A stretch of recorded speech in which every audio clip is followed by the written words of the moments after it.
Boa noite, hoje é dia 5 de fevereiro e vamos para o nosso devocional da noite. Mas antes, vamos começar com a nossa oração. Jesus, Pai querido, que o Senhor esteja presente do começo ao fim deste devocional. Que o Senhor traga para essa live todos que precisam ouvir essa reflexão sobre a sua palavra que se encontra em Mateus 11:25.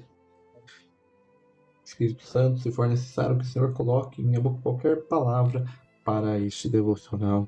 Agradeço por estar conosco nesta noite. Amém, amém e amém. Vamos lá para o nosso devocional da noite, que tem como base Mateus 11:25.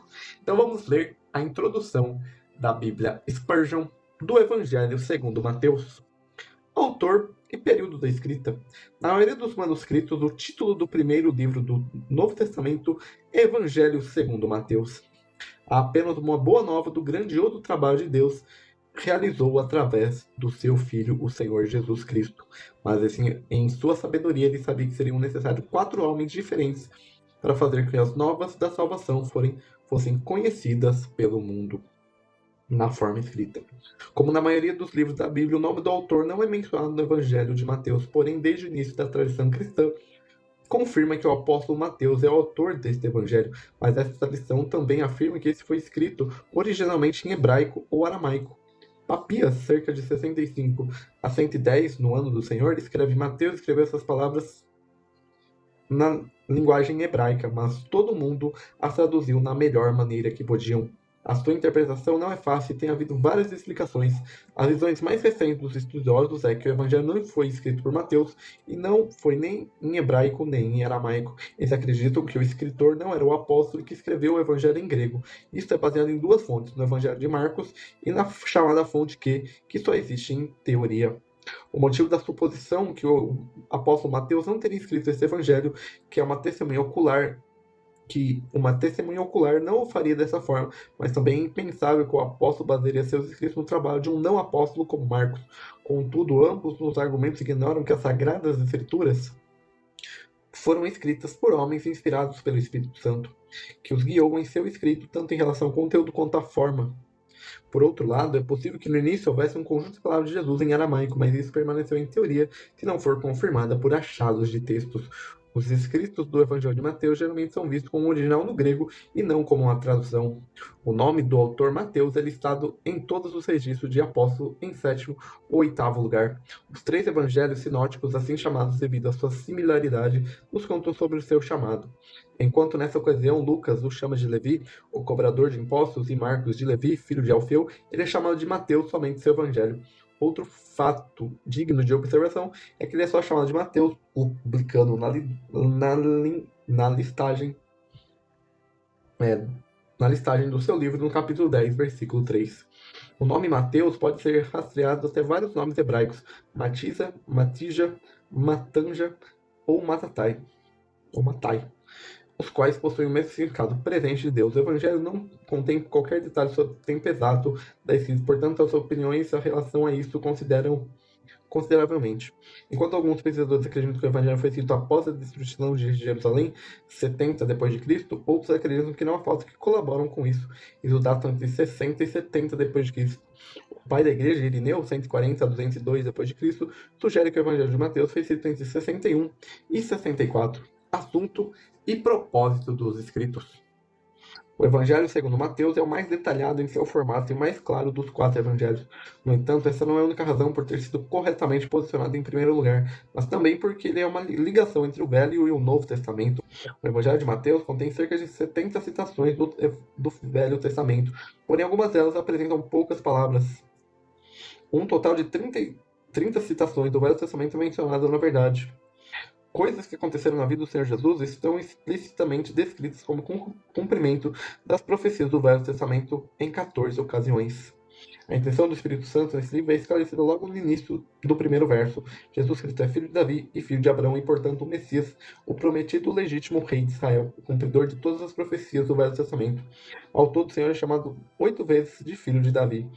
Relacionando a isso, a outra marca importante do Evangelho de Mateus, a frequente menção ao reino messiânico, ao qual é mencionado 50 vezes.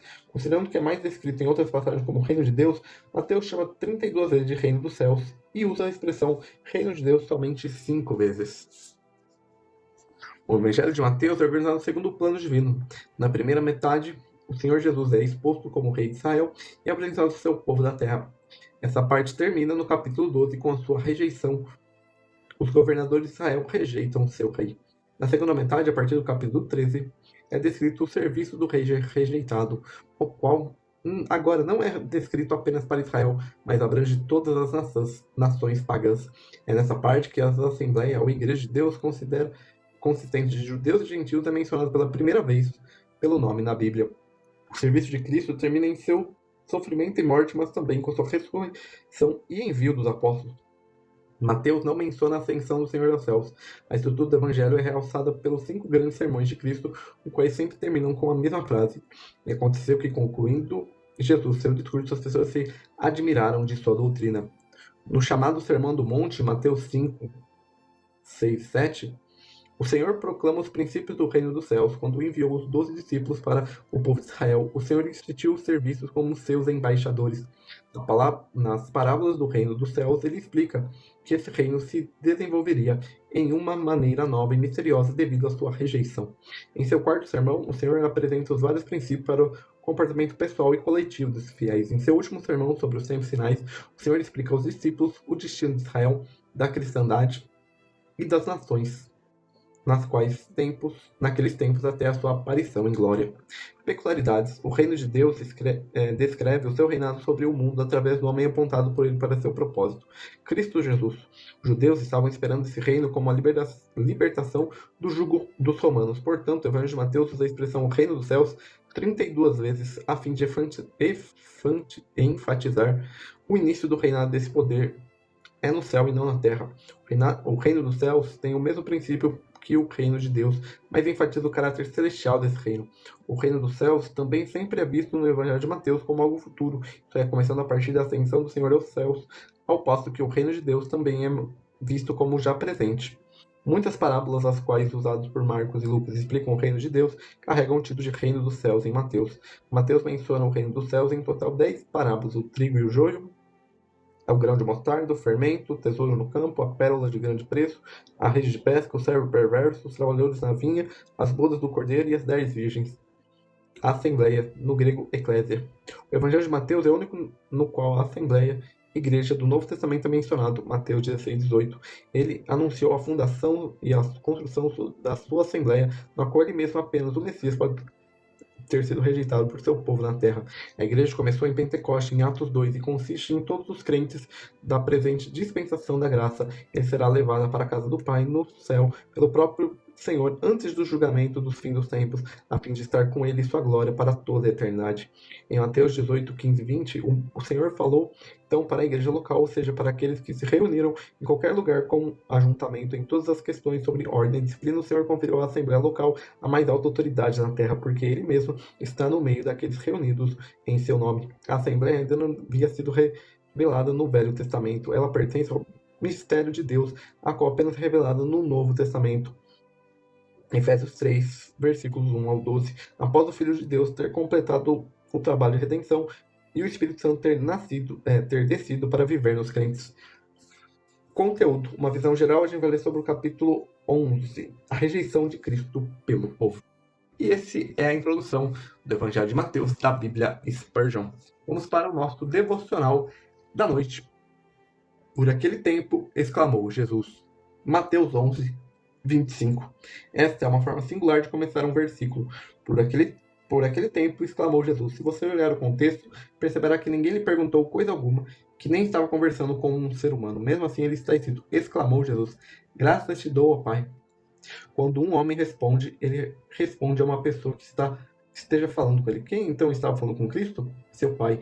Ainda assim, não há registro desse fato. E isso deveria nos ensinar que Jesus tinha uma comunhão constante com seu Pai e que Deus falava ao seu coração com tanta frequência, tão continuamente, que essa não era uma circunstância singular o bastante para ser registrada. Era o hábito e a vida de Jesus. Falar com Deus, assim como foi Jesus nesse tempo, Vamos então aprender a lição que esta simples declaração sobre ele nos ensina. Que semelhantemente possamos também ter uma comunhão silenciosa com o Pai, de modo que possamos responder a Ele com frequência, embora o mundo não saiba com quem estejamos falando, que possamos responder àquela voz secreta, inaudível a qualquer ouvido, mas que nosso ouvido aberto pelo Espírito reconhece com alegria. Deus tem falado conosco, falemos com Deus, seja para confirmar que Ele é verdadeiro e fiel à sua promessa, seja para confessar o pecado do qual fomos convencidos pelo Espírito Santo, ou para reconhecer a misericórdia que a providência divina nos concedeu, ou para expressar a corcundância com várias verdades que Deus, o Espírito Santo, abriu o nosso entendimento. Que privilégio é a íntima comunhão com o Pai de nosso Espírito. É um segredo escondido do mundo, uma alegria no qual nem o amigo mais próximo pode se interpor. Se quiséssemos escutar os sussurros do amor de Deus, nossos ouvidos precisam estar purificados e preparados para ouvir sua voz. Que esta noite nosso coração esteja tal estado que, quando falar conosco, nós, como Jesus, possamos estar preparados para responder prontamente. Então, esse é o nosso devocional da noite, que nós temos uma comunhão constante com Deus, não só na igreja, não só nas nossas orações, em tudo. E amanhã nós voltamos com o nosso devocional da manhã, lá no Instagram às 8 horas, e o devocional da noite aqui no TikTok, também às 8 da noite. Então, tenha um bom resto de quinta-feira e até amanhã.